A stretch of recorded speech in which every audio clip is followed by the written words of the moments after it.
Tentang Ferdy Sambo dan Putri Chandrawati pisah rumah terkuak di sidang. Namun sebelum kita lanjut, mohon luangkan jari Anda, untuk menekan tombol subscribe, like, dan komen, agar kami lebih bersemangat menyajikan berita terupdate setiap harinya. Barada Richard Eliezer Pudihang Lumiu alias Baradae mengungkapkan cerita baru terkait hal-hal yang dia ketahui antara Ferdy Sambo dengan Putri Chandrawati. Eliezer kali ini menceritakan tentang kondisi rumah tangga mantan Kadif Propam Polri itu. Berdasarkan keterangan Eliezer dalam sidang lanjutan kasus pembunuhan Brigadir Yosua Huta Barat dengan terdakwa Kuat Ma'ruf dan Bribka Riki Rizal di Pengadilan Negeri Jakarta Selatan, Rabu, tanggal 30 November tahun 2022, Ferdy Sambo dan Putri Chandrawati sempat tak tinggal seatap. Eliezer mengungkapkan Ferdy Sambo sempat lebih sering pulang ke rumah di kawasan Bangka, Jakarta Selatan. Sambo hanya sesekali ke rumah Saguling, tempat Putri dan anak-anaknya tinggal. Eliezer sendiri lebih sering menjaga kediaman pribadi Ferdy Sambo. Tidak banyak yang tahu selain internal kalau Pak FS pulang dari kantor istirahatnya di Bangka, kata Eliezer. Hakim lalu menanyakan aktivitas Sambo di rumah Bangka, istirahat sementara apa ke Saguling, tanya Hakim. Sampai besoknya sampai dinas lagi, jawab Eliezer. Sering di mana FS Bangka apa Saguling, tanya Hakim. Bangka, jawab Eliezer, Sambo hanya ke Saguling untuk ibadah minggu. Barada Eliezer kemudian menerangkan Ferdy Sambo berkunjung ke rumah Saguling hanya untuk ibadah di hari Minggu. Namun keseharian, Sambo disebut kerap pulang malam dan tidur hingga keesokan paginya di Bangka. Sering tinggal di mana FS, selama saudara jadi ajudan, tanya Hakim. Di Bangka, kalau di Saguling ibadah pagi, jawab Eliezer. Bangka dan Saguling kan tidak jauh, kenapa FS pisah rumah, tanya Hakim. Biasanya beliau kan pulang tengah malam Bangka, disuap terus mandi-mandi, jawab Eliezer. Hakim pun bertanya alasan Sambo pulang selalu larut malam. Eliezer mengaku tidak tahu. Saya cuman pengen tahu apa sih kalau alasannya FS selalu pulang malam kenapa selalu ke Bangka, tanya Hakim. Saya kurang tahu, jawab Eliezer. Putri Chandrawati datangi rumah Bangka dengan marah.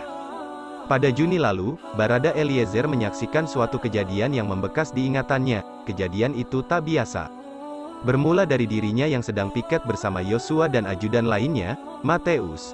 Dia melihat Putri Chandrawati dan Yosua turun dari lantai 2 rumah Saguling. Eliezer melihat Yosua membawa senjata dan langsung mengarah ke mobil. Yosua, sebut Eliezer, menaruh senjata tersebut di mobil. Menurut Eliezer, Putri saat itu meminta Yosua dan Mateus bersama mengendarai satu mobil, sedangkan Eliezer diinstruksikan Putri untuk mengendarai mobil sendiri. Kami jalan ke arah Kemang, tapi belum ke kediaman. Jadi itu biasanya kita komunikasi lewat HT. Saya sempat tanya beberapa kali ke almarhum Yosua. Bang, izin ini mau kemana? Udah Ket ikut aja dulu, kata dia, papar Eliezer. Itu perjalanan ada muter-muter di daerah Kemang, saya tidak tahu ini mau kemana. Akhirnya kita balik ke kediaman Bangka, kita singgah di kediaman Bangka, imbu Eliezer. Ketika sampai di rumah Bangka, Putri turun dengan wajah marah. Eliezer mengaku sampai tidak berani menyapa atau bertanya ke Putri. Jadi saat di kediaman Bangka, ibu turun, saya lihat kondisi ibu marah, saya nggak berani tanya, katanya. Wanita tak dikenal muncul dari dalam rumah Bangka. Masih berdasarkan keterangan Barada Eliezer di persidangan, setengah jam kemudian, Ferdy Sambo juga tiba di rumah Bangka bersama ajudannya, Azan Romer dan sopirnya, Sadam. Eliezer mengaku melihat kemarahan di wajah Ferdy Sambo juga. FS masuk, dia juga kayak marah-marah juga, langsung masuk ke rumah. Abis itu almarhum Yosua bilang, Ket nanti ada Pak Erben mau datang. Rekan bapak, dijawab Eliezer, siap bang, ucapnya. Singkat cerita, rekan Sambo yang dipanggil Ko Erben itu datang. Tiba-tiba, setelah kedatangan Erben, Yosua meminta semua ajudan keluar dari rumah.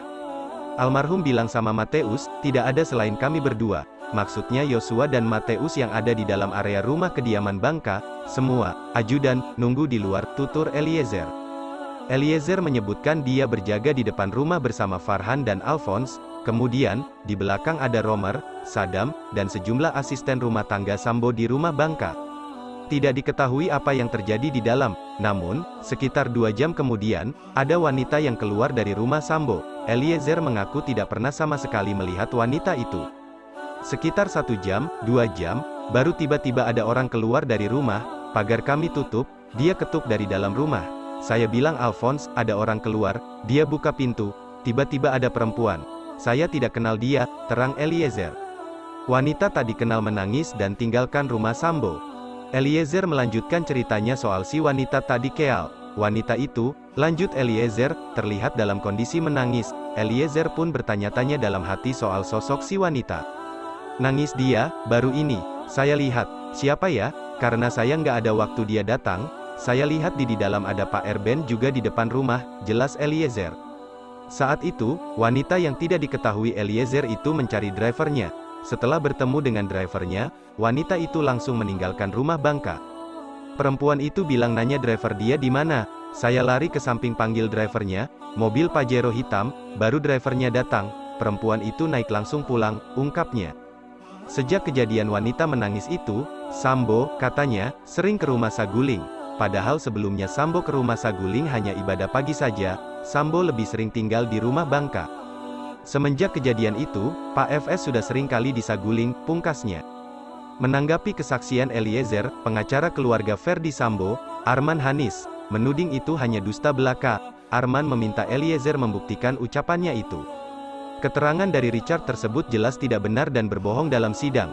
Buktinya apa RE menyampaikan seperti itu, kata Arman kepada wartawan, hari ini. Arman mempertanyakan keterangan yang disampaikan Eliezer di persidangan kasus pembunuhan berencana terhadap Brigadir Yosua Huta Barat itu, sebab, kata Arman, bila memang Putri dan Sambo pisah rumah, mengapa keduanya merayakan ulang tahun pernikahan atau anniversary pada tanggal 7 Juli lalu?